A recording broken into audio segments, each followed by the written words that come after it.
Majority Leader. Senator. Before we recognize Senator Bato, I would like to convey also that the manifestations of Senator Bongo is noted, and at the proper time, Senator Bongo is free to introduce the amendments he would like to include for the office of the Vice President's budget.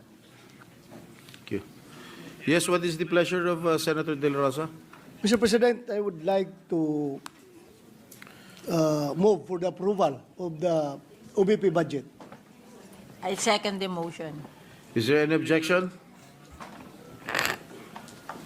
There being none, the motion is hereby approved. Session is resumed. Majority Leader. I move that we consider the budget of the Office of the Vice President and recognize the sponsor, Senator Grace Poe, for her opening statement, and to likewise deliver a belated manifestation concerning the budget of the Office of the President, and later to interpellate Senator Bongo. I so move, Mr. President. Senator Grace Poe is hereby recognized. Thank you, Mr. President. I would just like to insert into the records the budget for the Office of the President earlier, and also our message of welcome to the delegates that were here earlier. And now I would like to welcome also the Office of the Vice President, headed by the Vice President herself, Honorable Vice President Sara Duterte. It is my duty to present the body's consideration the budget of the Office of the Vice President. With that, I'm ready to begin with any manifestation or questions. Thank you. Mr. President, Senator Ronald De La Rosa is seeking the floor. I move that he be recognized. Senator De La Rosa is recognized. Thank you, Mr. President, Majority Leader. Mr. President, before I would make a motion, I would like to make this manifestation that in the proper time, in the period of interpellation, if it is okay with the good sponsor, that I'm going to introduce some amendments to the OBP budget, if it's okay with the good sponsor. Yes, the proposal is welcome. Then it will depend on the body for the approval. Thank you, Mr. President, good sponsor. With that, I hereby move for the approval of the OBP budget. Before that, I think Senator Bongo Meron kami. wants to take the floor. I would like to take back my motion, Mr. President.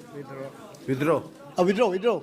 I would like to withdraw my motion. Senator to give Bongo. way for the manifestation of Senator Bongo.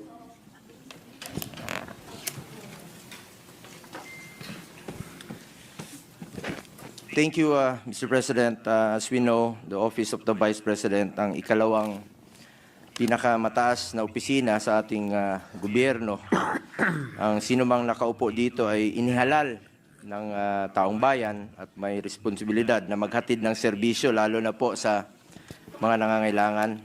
Sa totoo lang po, inihalal po ang Vice Presidente hindi lamang para umupo sa pwesto at maging spare tire.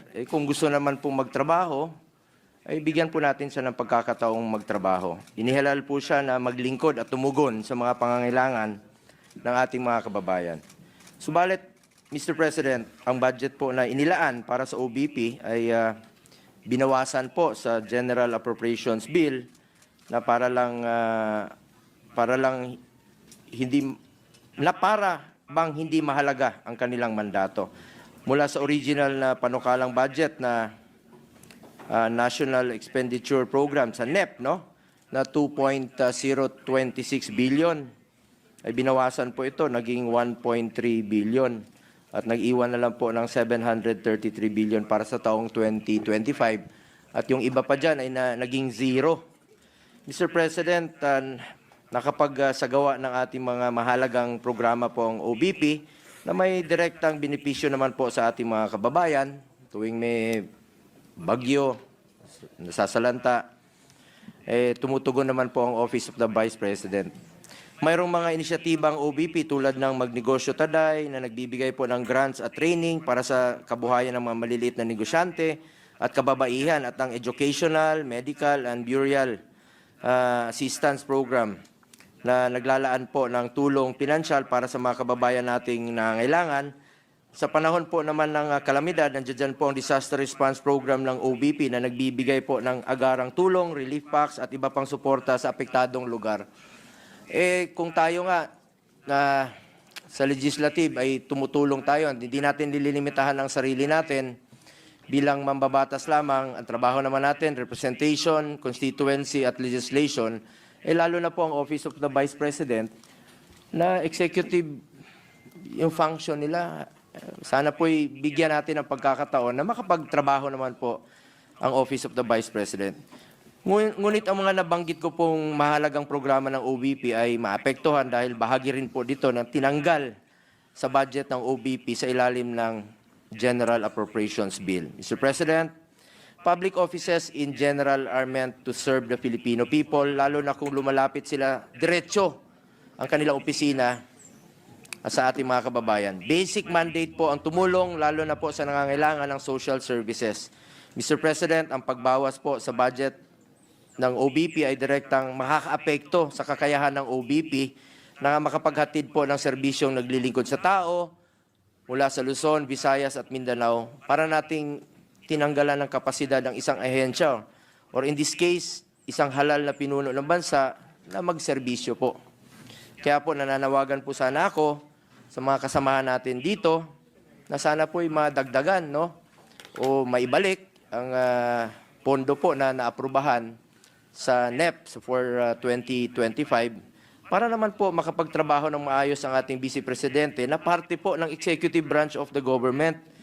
Para naman po para naman meron tayong working Vice President at hindi lang po spare tire. Gusto naman po magtrabaho ng ating Vice Presidente.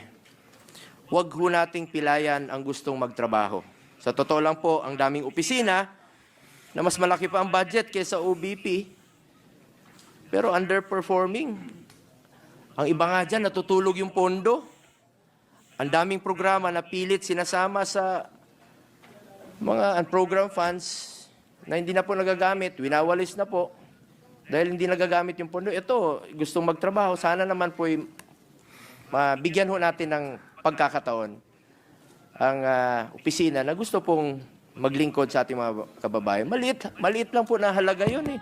Kumpara po sa napakaliit na pie lang po yun sa kabuuang budget po ng ating bansa. Mr. President, huwag po nating ipagkait sa sambayanan ang serbisyong kanilang inaasahan, lalo na po sa panahong mas kailangan po ng taong bayan ang pagkalinga ng kanilang pamahalaan. Lalo na ngayon, panahon ng bagyo, dami pong naghihirap nating mga kababayan. Magtulungan na lang po tayo. Yun lang po ang panawagan ko sa inyo, magtulungan tayo.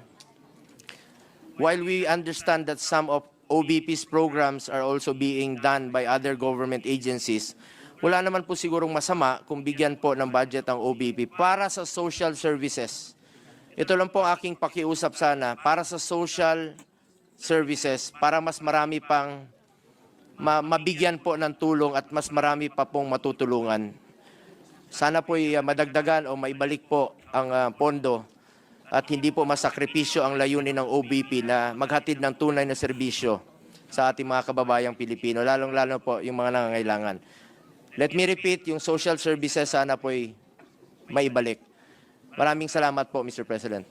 Thank you very much, Senator Christopher Bongo. Majority Leader. Senator...